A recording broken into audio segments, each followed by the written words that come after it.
Now we're going to shift to a commercial application, commercial solution of the time of use change. I'd like to welcome Drew Atwater from the Milton Niguel Water District. Drew? Thanks so much. So I know a lot of people in here might be wondering why water. We're looking at time of use in the electricity sector, but just some summary stats to kind of point why we're interested in this and what some of the efforts we've been doing to study this problem and look at opportunities. Water in the state of California, if you look at utility side, uses about 7% of the total grid. This is minus the end use. If you actually include end users and hot water use, it jumps to about 20% of the grid.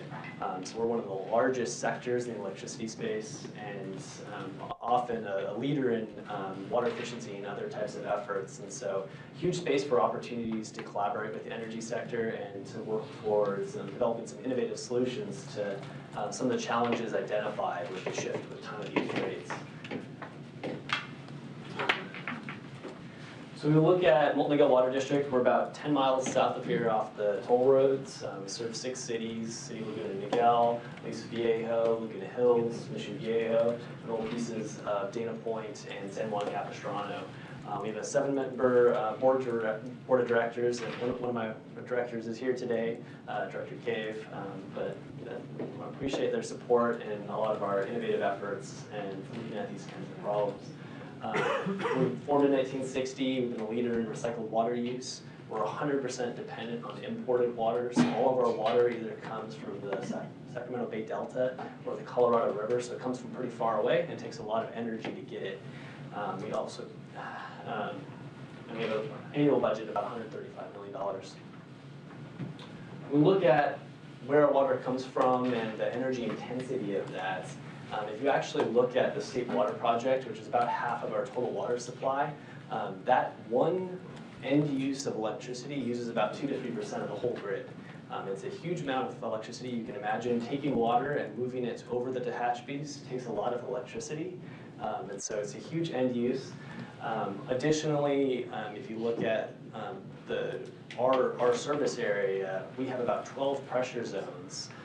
And just the pumping and moving of water within our service area is about $2 million a year. So relatively large user, but if you combine both looking at the amount of energy it takes to move water to our service area and then within our service area to move it around, it takes a lot of electricity. And it's one of the bigger costs that we have out of our total budget. So our district, based on those high costs, we've been really focused. One of the cheapest drop of water that you'll ever see is the one that you don't use. And so we've been really focused on water efficiency efforts. It's really helped. We have actually the lowest water rates in South Orange County, and it's been a huge help in our investing in our infrastructure and planning and keeping those rates low, but also providing a comprehensive plan to invest in our infrastructure. A big piece of that is this portfolio of demand management that we've embarked on. We have a water budget-based rate structure that provides an individual budget and a pricing incentive for being efficient. So if you go over that budget, you pay a higher price. We also do a lot of targeted marketing that you see a lot in the electricity sector. So that's been a huge help in driving messages to customers to elicit a response, to help educate them, doing a number of workshops. A lot of similarities between what we do and what the energy sector has been doing for a while. And really focusing in terms of our messaging on choice for customers, providing incentives for how they use it, not mandating. And there's been a huge success. We were one of 2 agencies in the state to receive an exemption during the recent drought. Between 2012 and 2016, the state mandated every agency to go to a limited number of watering days. So we were exempt from that because of all the other efforts that we have. And only one of 2 agencies in the state to have that. We look at our total water use today. We use about the same today as we did in 1990. We've added roughly 70,000 people to our service area. But actually, if you take recycled water use, that offsets about 25% of our potable imports. We use 75% of the potable water today that we did 30 years ago, and we've almost doubled the population. So it's a similar story in the electricity sector in terms of efficiency efforts, but it's really proven to be a real success. Additionally, with how we've designed our rates, we've been financially resilient. So we've almost like what you see in the electricity space, where you have decoupling of revenue from costs. We've been able to achieve something similar, where we have not had to raise rates to recover revenue lost from customers being more efficient. And that's been a huge help in messaging to the public. So if you look back, 2012 to 2016, we had a really bad drought. It was actually the worst drought in the past 600 years. And so a lot of big state action, a lot of policy changes. But if you look at the conservation efforts across all the water utilities in the state, and I think someone said earlier, it was about $450 million that the IOUs, I think maybe that was just Edison, but $450 million a year invested in electricity demand management. If you look at water conservation efforts during the drought and the height of it in 2015, our water efficiency efforts saved more electricity than all of the combined electricity demand management efforts in the state of California. And so you can imagine that, and one of the big themes I want to bring home to everyone is that we're a huge opportunity for investing in terms of electricity efficiency and in demand response. We're a big user, and we also are have another type of relationship with users who have embedded energy in what they do. So they're not directly using energy when they consume water, but their actions they do have energy embedded in that. And so there's a lot of opportunities to shift how all of these incentives are designed to help make it more cost effective, because you look at the impacts statewide in terms of water efficiency. We've made maybe over the last 30 years total invested maybe $600 or $700 million. So if you look at the opportunity to shift even a small portion of those types of funding towards the water sector, you can imagine that it would be a much more cost-effective way to reduce electricity use on a very wide scale. Another really exciting study that we've embarked on, it's kind of the key message also I want to leave everyone with, is that when you look at water users, as I mentioned, 7% of the total grid is for pumping, treating water and moving it throughout the state. We have opportunities for demand response. We look at the duck curve and time of use rates. If you shift when we as a utility use electricity, we can help in terms of managing the grid. And so we partnered with UC Davis and looking at, and these are some preliminary results, just looking at a recycled water system, which provides about 25% of our total water use. Just looking at a recycled water system, we would be one of the top 5 most cost-effective strategies for cap and trade funding.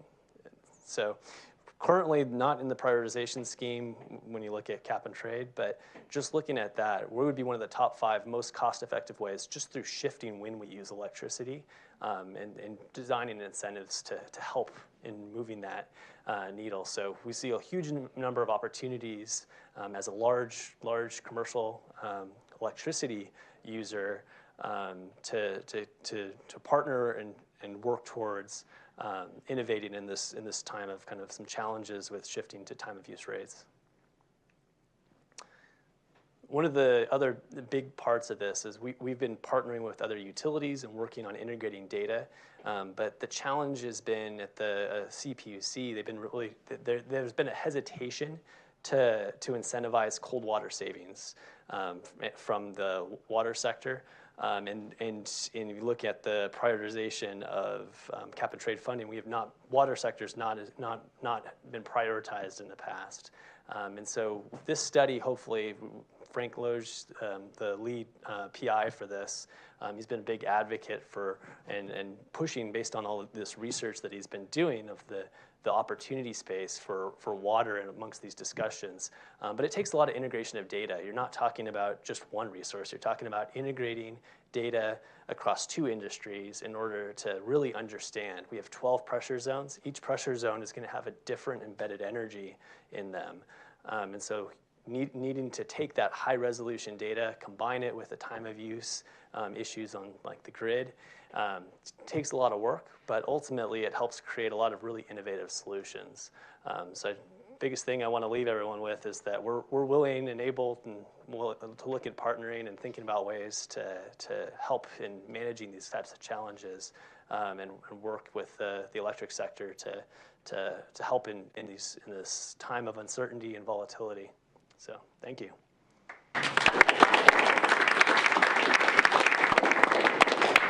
Questions for Drew? So I assume your electric bill doesn't have one of these standard Edison rates, otherwise you'd be chasing those optimizations already. So you have a different rate structure where right now you're not promoted to chase those. We're in a unique scenario where we're half Edison, half SDG&E. We are on time of use rates for almost all of our accounts. The challenge has been that shifting between pump.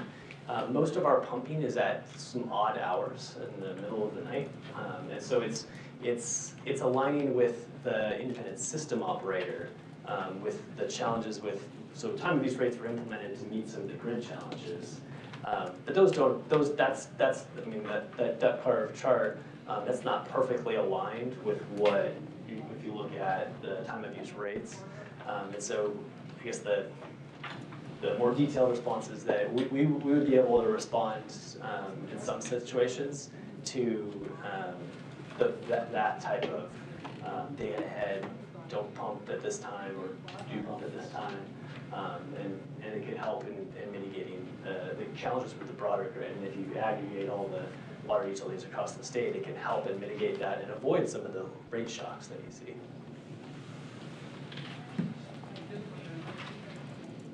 Any more questions for Drew? All right, excellent. Well, one more over here. Is there a better name for anyone in the water industry in your name? Pretty good. What's that? Drew Atwater? Yeah. And it's your family business, right, Drew? All right, well, thank you, Drew. Drew.